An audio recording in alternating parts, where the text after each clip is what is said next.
मेंढक और कछुआ दोनों बचपन के दोस्त हैं। काम के बाद रोज मिलकर गप्पबाजी न करे तो दिन पूरा नहीं होता इनका। ओ कछुआ, सुना है कि अपने यहाँ एक बाबा जी आए हैं, सबकी प्रॉब्लम सॉल्व कर रहे हैं। हाँ तो चलें क्या? कहाँ? बाबा जी के पास? क्या होगा वहाँ जाकर बे? तेरी प्रॉब्लम वो नहीं समझेंगे, वो सन्यासी है सन्यासी। छोड़ो बे अपना फालतू भाषण। तुमसे तो आज तक मेरी प्रॉब्लम सॉल्व नहीं हुई। कभी सीरियस हुए हो बे मेरी प्रॉब्लम को लेके? अबे ऐसे ही अच्छे हो, ये लड्डू ना खाओ तो अच्छा है। तुम ना फिर शुरू हो गए, चुपचाप चलो मेरे साथ। मेंढक कछुआ को जल्दी जल्दी चलने के लिए कहता है, पर कछुआ अपनी मस्ती में इधर उधर ताकता हुआ पीछे चलता है। परिणामतः कछुआ मेंढक से बहुत पीछे रह जाता है। मेंढक मुड़कर देखता है और उसे कछुआ दिखाई नहीं देता, तो वह खींच जाता है और वहीं एक आम के पेड़ के नीचे खड़े होकर सोचता है कि जब तक कछुआ आए एक आध आम तोड़ ले। यह सोचकर वह नीचे से एक के बाद एक छोटे छोटे कंकड़ उठाकर फल पर निशाना साधकर पेड़ पर फेंकने लगता है। तभी कछुआ आ जाता है और एक कंकड़ उसके सिर पर लग जाता है। क्या हो बे, मेरा सिर फोड़ दिया। मैं तो आम तोड़ रहा था, अच्छा हुआ जो तुम्हारा सिर फूट गया। ये क्या आम से कम है? रहने दो, तुमसे ना होगा। हाँ तो क्या करूं? तुम इतना धीरे धीरे चल रहे हो तो मैं क्या करता? अब चलो। यह कहते हुए मेंढक कछुए का हाथ पकड़कर जल्दी जल्दी चलने लगता है और कछुआ उसका हाथ थामे लगभग भाग रहा है। थोड़ी दूर पर कछुआ थक जाता है और मेंढक कहता है, रे मेंढक, थोड़ा धीमे हो जाओ भाई, इतनी क्या जल्दी है? बाबा ही तो है, कोई ट्रेन थोड़ी है जो छूट गई तो दोबारा नहीं मिलेगी। तुम ये सब छोड़ो, बस जल्दी जल्दी चलो। किसी तरह दोनों बाबा के यहाँ पहुँचते हैं।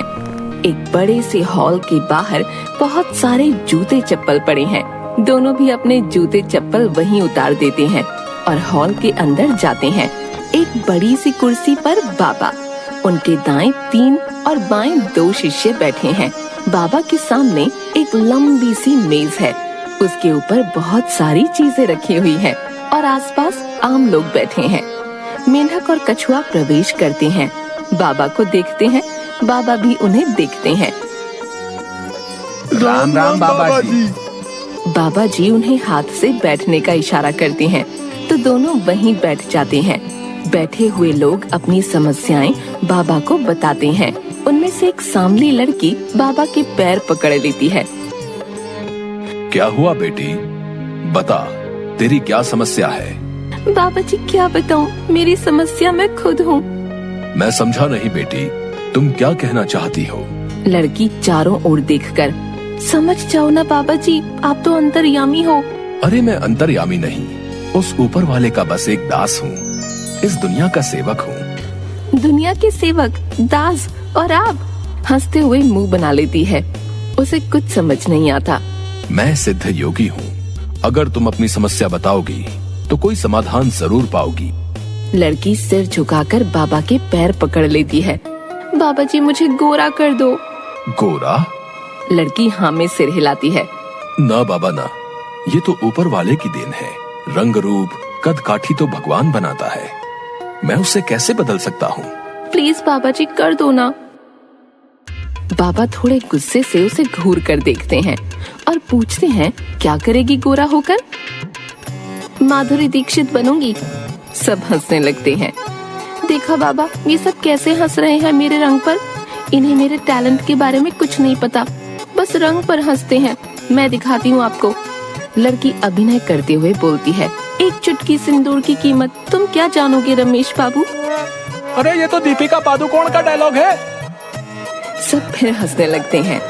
बाबा सभी को शांत होने का इशारा करते हैं। बेटी, जो तुम चाहती हो वो नहीं हो सकता। भगवान ने जो दिया है उसे स्वीकार करो। लड़की निराश होकर वहाँ से चली जाती है। एक आदमी अनाज का एक बोरा बाबा के चरणों में चढ़ा देता है। इसकी कोई आवश्यकता नहीं है। इतने अनाज का मैं क्या करूंगा? अरे बाबा जी, कैसे नहीं है? आप पैसों का चढ़ावा तो लेते नहीं हो। और ये कौन सा मैं खरीद के लाया हूँ? मेरे खेतों की फसल है, सोचा थोड़ा दान कर दूं। है आपके ये जो चेले हैं इतने, इनको दे देना। ठीक है, ठीक है। बाबा जी, आप मने और मारे छोरे को आशीर्वाद दे दो तो कल्याण होवे। यह कहते हुए आदमी दूर बैठे हुए अपने बेटे को बुलाता है।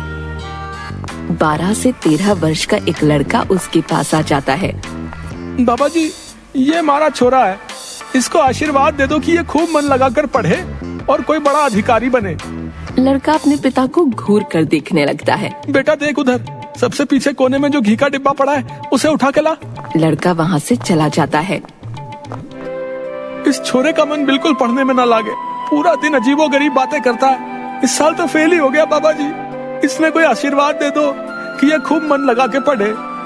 इतने में लड़का घी का डिब्बा ले आता है और उसे मेज पर रख देता है। फिर बाबा लड़के के सिर पर हाथ रखकर उसे पढ़ने का आशीर्वाद देने लगते हैं। तब लड़का बाबा को रोकते हुए कहता है, ना बाबा जी, मने ये पढ़ने का आशीर्वाद मत दो। मने न बनना कोई अधिकारी वधिकारी। तो क्या बड़ा होके मेरे जैसे गेहूं चावल बेचेगा है? क्या बनना है बच्चा? बिजनेसमैन बनूंगो, अंबानी के जैसो। बच्चा, पढ़ाई तो तब भी करनी पड़ेगी। ना मने सब पता कर लियो है, कोई पढ़ाई वढ़ाई की जरूरत ना है। आप बापू की ना सुनो, मारी सुनो।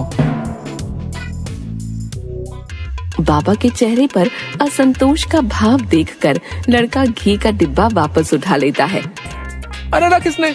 ना बाबा जी, मैंने बिजनेसमैन बनने का आशीर्वाद देंगे तब रखूं। ये पक्का बिजनेसमैन बनेगा। सब हंसने लगते हैं।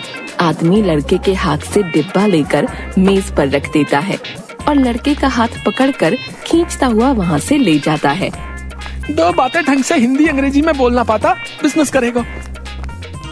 बाबा एक लोटे में पानी पीते हैं।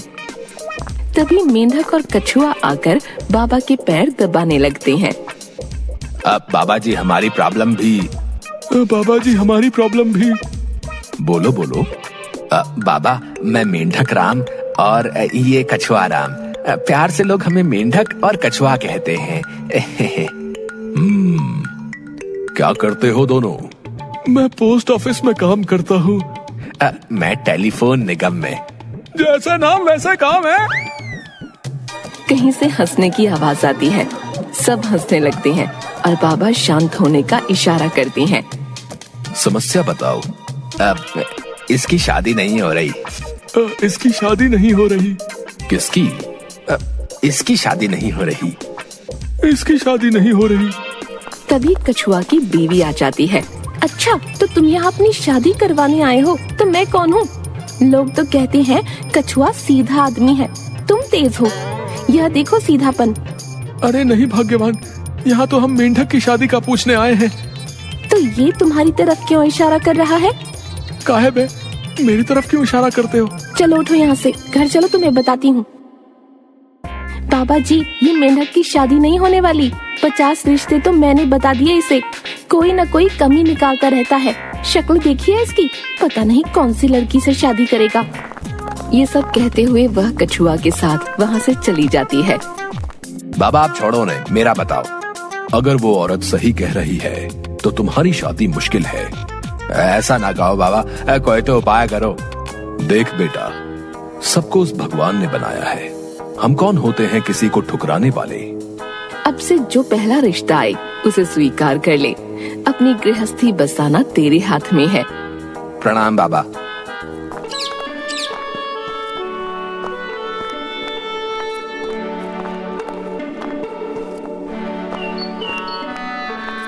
मेंढक के घर पहुंचने पर माँ उसे आ जाए रिश्ते के बारे में बताती है, पर मेंढक अनसुना कर देता है और खाना खाकर अपने कमरे में चला जाता है। पूरी रात उसके दिमाग में सपने में कभी कछुआ की बीवी तो कभी बाबा की कही बातें आती रहती हैं। मेंढक अपने भावी जीवन को लेकर डर जाता है। अगले दिन माँ के दोबारा रिश्ते की बात छेड़ने पर वह तुरंत शादी के लिए तैयार हो जाता है और बहुत धूमधाम गाजे बाजे के साथ मेंढक की शादी हो जाती है।